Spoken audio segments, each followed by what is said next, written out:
नमस्कार दोस्तों, मेरा नाम रेखा है और ये मेरी ज़िंदगी की ऐसी कहानी है जिसे याद करके आज भी मेरा दिल भर आता है।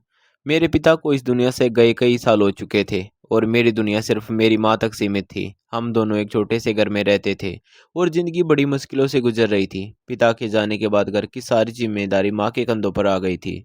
वह दिन भर मेहनत करती और शाम को घर लौटती तो उनके चेहरे पर थकान साफ दिखाई देती, लेकिन मेरे सामने हमेशा मुस्कुराने की कोशिश करती। हमारी गली में एक फ़कीर रोज़ आया करता था। उसका पहनावा बाकी लोगों से अलग था और मोहल्ले के लोग उसकी बहुत इज़्ज़त करते थे। उनका मानना था कि उसकी दुआओं में बड़ा असर है। मुझे उसकी बातें कभी समझ नहीं आती थी, लेकिन मेरी माँ उसे देखकर हमेशा खुश हो जाती थी। जैसे ही वह गली में आता, माँ जल्दी से अपने हिस्से की रोटियाँ लेकर बाहर चली जाती और उसे दे आती।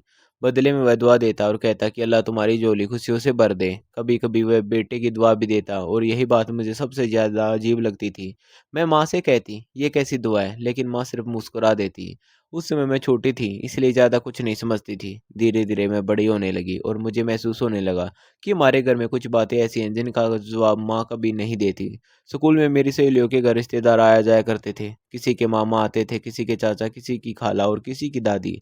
लेकिन हमारे घर कभी कोई नहीं आता था। एक दिन मैंने माँ से पूछा कि हमारे रिश्तेदार कहाँ हैं? तो उन्होंने कहा कि कुछ लोग बहुत दूर रहते हैं और कुछ लोग अब हमसे कोई रिश्ता नहीं रखना चाहते। उस समय मैं ज़्यादा नहीं समझी, लेकिन बाद में मुझे पता चला कि मेरे माता-पिता ने अपनी पसंद से शादी की थी और दोनों परिवार इस शादी से खुश नहीं थे। इसी वजह से रिश्ते धीरे-धीरे टूट गए। मेरे पिता एक फैक्ट्री में काम करते थे और बहुत मेहनती इंसान थे। वे चाहते थे कि मुझे किसी चीज़ की कमी न हो, लेकिन किस्मत को कुछ और मंजूर था। एक दिन वह घर से काम पर गए और फिर कभी वापस नहीं लौटे। लोगों ने कहा कि वह एक हादसा हो गया था। मैं इतनी छोटी थी कि उस समय हालत को ठीक से समझ नहीं सके। मुझे बस इतना याद है कि उस दिन घर में बहुत लोग आए थे और सबकी आंखें नम थी। मेरे पिता के जाने के बाद माँ पूरी तरह बदल गई। वह पहले से ज़्यादा खामोश रहने लगी, दिन भर घर से बाहर रहती और शाम को वापस आती। जब भी मैं पूछती तो कि कहाँ गई थी, तो वह कहती कि मैं काम पर गई थी, लेकिन वह कौन-सा काम था इसके बारे में कभी खुलकर नहीं बताती थी।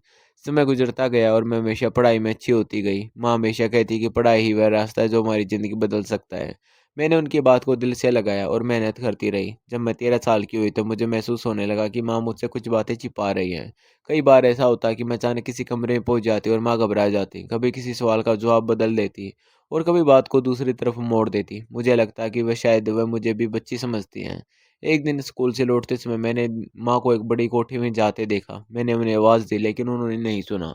मैं उनके पीछे-पीछे अंदर चली गई। वह घर बहुत बड़ा और खूबसूरत था। मैं इधर-उधर देखने लगी, तभी माँ अचानक सामने आ गई। मुझे वहाँ देखकर वह घबरा गए और जल्दी से मेरा हाथ पकड़कर बाहर ले आई। बाहर आकर उन्होंने सख्त आवाज़ में कहा कि दोबारा कभी मेरे पीछे मत आना, ये मेरा घर नहीं है। मैं यहाँ काम करने आती हूँ। उस दिन उनकी आँखों में एक अलग तरह की बेचैनी थी, जिसे देखकर मेरे मन में कई सवाल पैदा हुए। लेकिन मैंने कुछ नहीं कहा। समय बीतता गया और मैं 15 साल की हो गई। अब मैं देखने में अपनी उम्र से बड़ी लगती थी और लोगों की बातें भी समझने लगी थी। घर की हालत को देखते हुए मैंने इस पढ़ाई के साथ एक अस्पताल में रिसेप्शन का काम शुरू कर दिया। मुझे लगा कि अब माँ को ज़्यादा मेहनत नहीं करनी पड़ेगी। लेकिन उसी दौरान कुछ ऐसी बातें होने लगी जिन्होंने मुझे उलझन में डाल दिया। एक दिन अस्पताल में मैंने माँ को देखा। पहले मुझे लगा कि वे किसी मरीज़ के साथ आई होंगी, लेकिन बाद में पता चला कि वे अपनी जाँच के लिए आई हैं। मुझे ये बात अजीब लगी क्योंकि उन्होंने घर पर इसका कोई ज़िक्र नहीं किया था। मैं उनसे पूछना चाहती थी, लेकिन हर बार वह बात टाल देती थी। इधर वह फ़कीर भी रोज़ आता था और माँ पहले की तरह उसकी दुआ सुनकर खुश हो जाती थी। अब मुझे लगने लगा था कि शायद कोई ऐसा राज है, जो मुझसे छिपाया जा रहा है। एक ऐसा राज जिसका संबंध माँ की बदलती आदतों से भी हो था। और उन दुआओं से भी जिन्हें मैं हमेशा मज़ाक समझती थी। उस दिन के बाद मेरे मन में बेचैनी और बढ़ गई। माँ की हर बात अब मुझसे किसी छिपे हुए राज की तरफ इशारा करती हुई महसूस होती थी। मैं चाहकर भी अपने मन से उन सवालों को नहीं निकाल पा रही थी। अस्पताल में काम करते हुए जब भी मैं माँ को वहाँ आते देखती तो मेरे मन में वही जिज्ञासा जाग उठती। वह चुपचाप आती, अपनी जाँच करवाती और बिना किसी से ज़्यादा बात किए वापस चली जाती। कई बार मैंने तय किया कि आज उनसे साफ-साफ पूछूँगी, लेकिन हर बार उनकी आँखों में ऐसा अपनापन और भरोसा दिखाई देता कि मेरे कदम रुक जाते। मैं नहीं चाहती थी कि उन्हें लगे कि मैं उन पर शक कर रही हूँ। दूसरी तरफ मोहल्ले में भी बातें शुरू हो चुकी थी। कुछ लोग माँ को देखकर धीरे-धीरे आपस में बातें करते। जैसे ही मैं उनके पास पहुँचती वे खामोश हो जाते। पहले मैं इन बातों पर ध्यान नहीं देती थी, लेकिन अब हर छोटी बात मेरे दिल में चुभने लगी थी। एक दिन अस्पताल जाते समय मोहल्ले की एक लड़की मेरे पास आई और बोली कि रेखा, तुमसे एक बात कहनी है।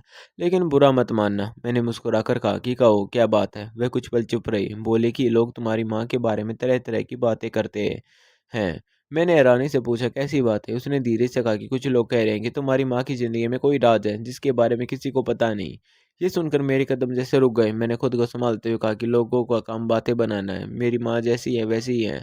लेकिन सच ये था कि उसकी बात सुनकर मेरे मन में पहले से मौजूद सवाल और गहरे हो गए। उस शाम मैं घर लौटी तो माँ हमेशा की तरह सामान्य थी। उन्होंने मेरे लिए खाना बनाया और हाल-चाल पूछा, लेकिन मैं उन्हें ध्यान से देखती रही। मुझे लग रहा था कि उनके चेहरे पर कोई ऐसा जवाब लिखा है जिसे मैं पढ़ नहीं पा रही हूँ। रात को खाने के बाद मैं उनके पास बैठ गई और बोली कि माँ, क्या आप मुझसे कुछ छिपा रही हैं? माँ ने मुस्कुराकर पूछा कि तुम्हें ऐसा क्यों लगता है? मैंने कहा, क्योंकि पिछले कुछ समय से बहुत सी बातें समझ नहीं आ रही। माँ ने मेरे सिर पर हाथ फेरा और बोले कि हर बात का एक सही समय होता है बेटी, जब वक्त आएगा तो तुम्हें सब पता चल जाएगा। उनका यह जवाब सुनकर मेरे मन को थोड़ी तसल्ली तो मिली, लेकिन सवाल वहीं के वही रहे। अगले कुछ दिनों तक मैं चुपचाप हालत को देखती रही। मैंने ध्यान दिया कि माँ अक्सर अपने कमरे में अकेले काफ़ी समय बिताती थी। पहले मैंने इस बात पर कभी गौर नहीं किया था, लेकिन अब मुझे हर छोटी बात महत्वपूर्ण लगने लगी थी। जब भी मैं अचानक उनके कमरे की तरफ जाती, वह किसी न किसी बहाने से मुझे वापस भेज देती। कभी कहती कि आराम कर रही हूँ, कभी कहती कि कोई ज़रूरी काम है। एक रात मैं देर तक जाग रही थी, माँ अपने कमरे में थी और घर में बिल्कुल सन्नाटा था। मुझे ऐसा लगा जैसे किसी ने बहुत धीमी आवाज़ में कुछ कहा हो। मैं पूरी तरह निश्चिंत नहीं थी, इसलिए मैंने ध्यान नहीं दिया, लेकिन अगले दिन भी मुझे वैसा ही महसूस हुआ। अब मेरे मन में ये बात घर करने लगी, शायद घर में कुछ ऐसा है जिसके बारे में मुझे नहीं बताया गया। मैं खुद को समझाती कि शायद ये मेरा वहम है, लेकिन फिर कोई न कोई घटना मेरे शक को दोबारा जगा देती। इसी बीच वह फकीर पहले की तरह रोज आता रहा। माँ उसे देखकर पहले से भी ज्यादा खुशी नजर आने लगी थी। एक दिन मैंने उनकी बात ध्यान से सुनी। माँ ने उससे कहा कि बाबा, अभी तक कोई खुशखबरी नहीं मिली। फकीर ने मुस्कुराकर जवाब दिया कि सब्र करो, खुशियाँ रास्ते में हैं। ये सुनकर माँ के चेहरे पर जो उम्मीद दिखाई दी, वह मेरे लिए समझना मुश्किल था। मैं सोचने लगी कि आखिर माँ किस खुशखबरी का इंतज़ार कर रही हैं। उस दिन पहली बार मैंने तय किया कि अब मुझे सच जानना ही होगा। कुछ दिनों बाद मुझे एक मौका मिला। पड़ोस में रहने वाली आंटी की तबीयत अचानक खराब हो गई। रात का समय था। उनका बेटा दौड़ता हुआ हमारे घर आया और माँ को बुलाने लगा। माँ जल्दी से तैयार हुई और जाते जाते मुझसे बोले कि दरवाज़ा अंदर से बंद कर लेना और आराम से सो जाना। मैं सिर हिलाकर रह गई। माँ के जाते ही घर में फिर सन्नाटा फैल गया। मैं अपने कमरे में गई, लेकिन नींद नहीं आ रही थी। मन में वही पुराने सवाल घूम रहे थे। कुछ देर बाद मैं पानी पीने के लिए उठी और अनजाने में मेरी नज़र माँ के कमरे की तरफ चली गई। मैं कुछ क्षण वहीं खड़ी रही। फिर मेरे मन में ख्याल आया कि आखिर ऐसा क्या है जिसे माँ हमेशा छिपाती हैं। मैं धीरे से कमरे के अंदर चली गई। सब कुछ सामान्य दिखाई दे रहा था, वही बिस्तर, वही अलमारी और वही सामान जो हमेशा रहता था। मैं खुद पर हंसने लगी कि शायद मैं बेवजह इतना सोच रही हूँ। कुछ देर बाद मैं वहीं बैठ गई और पुराने दिनों के बारे में सोचने लगी। तभी मुझे ऐसा महसूस हुआ जैसे घर में कोई हलचल हुई हो। आवाज़ इतनी हल्की थी, आवाज़ बहुत हल्की थी, लेकिन इतनी ज़रूर थी कि मेरा ध्यान उसकी तरफ चला जाए। मैंने इधर-उधर देखा, लेकिन कुछ समझ नहीं आया। मेरा दिल तेज़ी से धड़कने लगा। मैंने खुद को समझाया कि शायद बाहर से कोई आवाज़ आई होगी, लेकिन मन पूरी तरह शांत नहीं हुआ। उस रात के बाद मेरी बेचैनी और बढ़ गई थी। मैं खुद को बार-बार समझाने की कोशिश करती कि शायद मैं ज़रूरत से ज़्यादा सोच रही हूँ, लेकिन दिल मानने को तैयार नहीं था। माँ पहले की तरह अपने कामों में लगी रहती और मैं पहले की तरह अस्पताल जाती, लेकिन अब मेरे और उनके बीच एक अनखास वाला हमेशा मौजूद रहता। मैं हर दिन यह उम्मीद करती कि शायद आज माँ खुद मुझे सब कुछ बता देंगी, लेकिन ऐसा नहीं हुआ। कुछ दिनों तक मैंने चुप रहकर हालत को समझने की कोशिश की। मैंने गौर की कि माँ अक्सर अपने कमरे में ज़्यादा समय बिताने लगी थी। जब भी मैं उनके कमरे की तरफ जाती, वह मुस्कुराकर बात बदल देती। उनके चेहरे पर कभी खुशी दिखाई देती, तो कभी ऐसी चिंता जिसे वह मुझसे छिपाने की कोशिश करती थी। एक दिन अस्पताल में काम करते हुए मुझे फिर पता चला कि माँ जांच के लिए आई थी। इस बार मेरे मन में सवाल पहले से ज़्यादा गहरे हो गए। घर लौटते समय मैं पूरे रास्ते यही सोचती रही, आखिर वह कौन सी बात है जिसे माँ मुझसे छिपा रही हैं। उसी शाम फकीर फिर गली में आया। हमेशा की तरह उसने दवा दी और माँ पहले की तरह खुश हो गई। मैं दूर खड़ी सब देख रही थी। उस दिन पहली बार मुझे लगा कि शायद माँ किसी उम्मीद के सहारे जी रही हैं और वही उम्मीद उन्हें हर दिन मुस्कुराने की ताकत देती है। लेकिन वह उम्मीद क्या थी, अभी भी नहीं जानती थी। अगले कुछ दिन सामान्य बीते, लेकिन मेरे मन का तूफान शांत नहीं हुआ। फिर एक दिन ऐसा हुआ जिसने मुझे सच के बहुत करीब पहुंचा दिया। उस दिन मैं अस्पताल नहीं गई क्योंकि मैंने छुट्टी ले ली थी। माँ सुबह से कुछ ज़्यादा ही खुश दिखाई दे रही थी। उनके चेहरे पर एक अलग चमक थी जिसे देखकर मुझे हैरानी हुई। मैं चुपचाप उन्हें देखती रही। दोपहर के समय उन्होंने अपने कमरे का दरवाज़ा बंद कर लिया। यह कोई नई बात नहीं थी, लेकिन उस दिन न जाने क्यों मुझे लगा कि कुछ अलग है। मैं पूरे घर में इधर-उधर घूमती रही, लेकिन मेरा ध्यान बार-बार उसी कमरे की तरफ जा रहा था। शाम ढलने लगी और घर में अजीब सी खामोशी फैल गई। अचानक मुझे लगा जैसे कमरे के अंदर कोई हलचल हुई हो। आवाज़ बहुत धीमी थी, लेकिन इतनी कि मेरा ध्यान उसकी तरफ चला जाए। मैं धीरे-धीरे दरवाजे के पास पहुंची और कुछ क्षण वहीं खड़ी रही। दिल की धड़कन तेज हो चुकी थी। मेरे मन में डर भी था और जिज्ञासा भी। मैं समझ नहीं पा रही थी आखिर क्या करूं। तभी माँ ने अंदर से आवाज़ दी और मैं चौंक गई। उन्होंने पूछा कि बाहर कौन है। मैंने तुरंत जवाब दिया कि मैं हूँ। माँ ने दरवाज़ा खोला और सामान्य तरीके से मुस्कुरा दी। उनकी मुस्कान देखकर मुझे फिर लगा कि शायद मैं बेवजह शक कर रही थी। लेकिन कहानी यहीं ख़त्म नहीं होती। अगले दिन जब मैं अस्पताल से वापस लौटी तो देखा कि माँ बहुत खुश है। उन्होंने मुझे गले लगाया और कहा कि जल्द ही हमारी ज़िंदगी बदलने वाली है। मैं हैरान रह गई। मैंने पूछा कि आखिर बात क्या है, लेकिन उन्होंने फिर वही जवाब दिया कि सही समय आने दो। अब मेरी उलझन अपने चरम पर पहुंच गई थी। उस रात मैं सो नहीं पाई। मैं बार बार उन सारी बातों को जोड़ने की कोशिश कर रही थी जो पिछले कई महीनों से मेरे सामने हो रही थी। फकीर की दुआ, माँ की जांचें, उनका छिपा हुआ व्यवहार और लोगों की बातें, सब कुछ किसी बड़े राज की तरफ इशारा कर रहा था।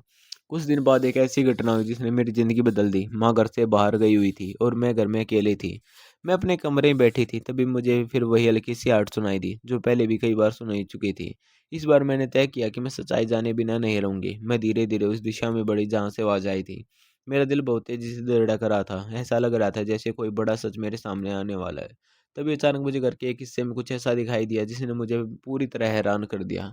पहली नज़र में मुझे अपनी आँखों पर विश्वास ही नहीं हुआ। मुझे लगा शायद मैं कुछ सपना देख रही हूँ।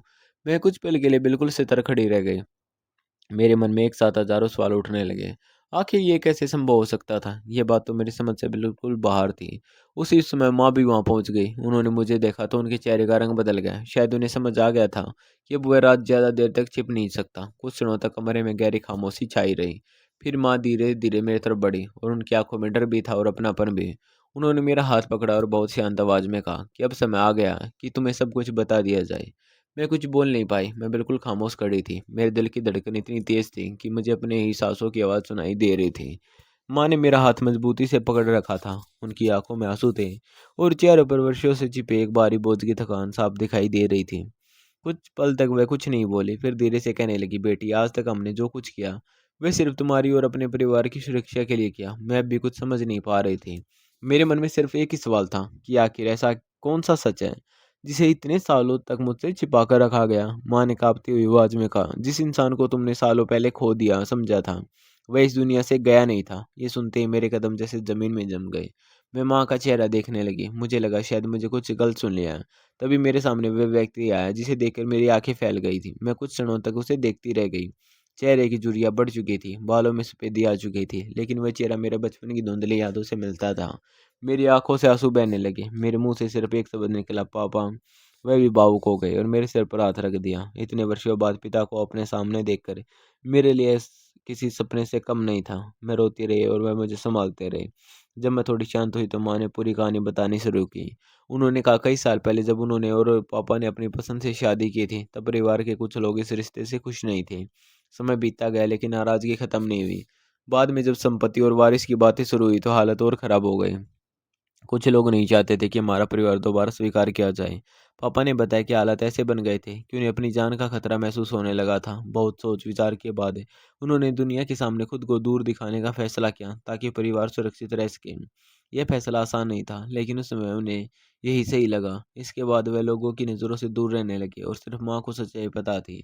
मैं ये सब सुनकर हैरान थी। इतने वर्षों तक मेरी माँ के लिए ये राज अपने सीने में छिपाकर जीती रही। उन्होंने दुनिया की बातें भी सुनी, मुश्किल भी झेली और मुझे भी सँभाला। उस दिन पहली बार मुझे उनकी मजबूरी का एहसास हुआ। माँ ने कहा कि वह हमेशा चाहती थी कि एक दिन सब कुछ ठीक हो जाए और परिवार फिर से एक हो जाए। इसी उम्मीद ने उन्हें हर मुश्किल में मजबूत बनाए रखा। फिर उन्होंने वह बात बताई जिसने उनकी आँखों में खुशी भर दी थी। उन्होंने बताया कि उन्हें एक ऐसी खुशखबरी मिली है जिसका इंतज़ार वह लंबे समय से कर रही थी। मैं उनकी बात ध्यान से सुन रही थी। माँ ने मुस्कुराते हुए कहा कि हमारे घर एक नया सदस्य आने वाला है। ये सुनकर मैं कुछ पल के लिए चुप रह गई। फिर मेरी आंखों में भी खुशी के आंसू आ गए। अब मुझे समझ आने लगा कि वह पिछले दिनों इतनी खुश क्यों रहती थी और क्यों हर दुआ को इतनी उम्मीद से सुनती थी।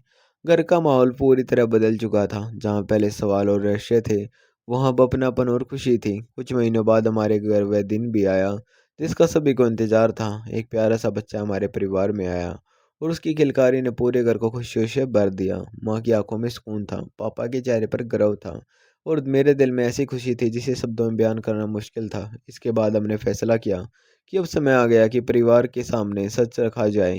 हम गाँव पहुँचे और वहाँ जाकर सारी बात बताई। शुरुआत में लोगों को विश्वास नहीं हुआ, लेकिन जब सच्चाई सामने आई तो कई पुराने भ्रम दूर हो गए।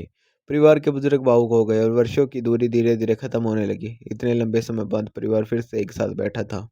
उस दिन मुझे महसूस हुआ कि कभी-कभी ज़िंदगी ऐसे मोड़ लेती है, जिनकी कल्पना भी नहीं की जा सकती। कई बार सच सामने आने में बहुत देर लग जाती है, लेकिन जब वह सामने आता है तो बहुत सी अधूरी बातें पूरी हो जाती हैं। मैंने अपनी माँ को देखा, जिन्होंने हर मुश्किल में हिम्मत नहीं हारी। मैंने अपने पिता को देखा, जिन्होंने परिवार की सुरक्षा के लिए कठिन रास्ता चुना। और फिर मैंने अपने छोटे भाई को देखा, जिसकी मासूम मुस्कान जैसे बीते हुए सारे दुखों पर मरहम लगा रही थी। उस दिन मुझे महसूस हुआ कि उम्मीद कभी नहीं छोड़नी चाहिए, क्योंकि कभी-कभी सबसे लंबा इंतज़ार सबसे बड़ी खुशी लेकर आता है। यही मेरी ज़िंदगी की वह कहानी है जिसने मुझे सिखाया कि हर राज के पीछे एक वजह होती है और हर अंधेरी रात के बाद एक नई सुबह ज़रूर आती है। दोस्तों, आपको हमारी कहानी कैसे लगी कमेंट करके ज़रूर बताएं, और चैनल पर नए तो चैनल को सब्सक्राइब करना ना भूलें।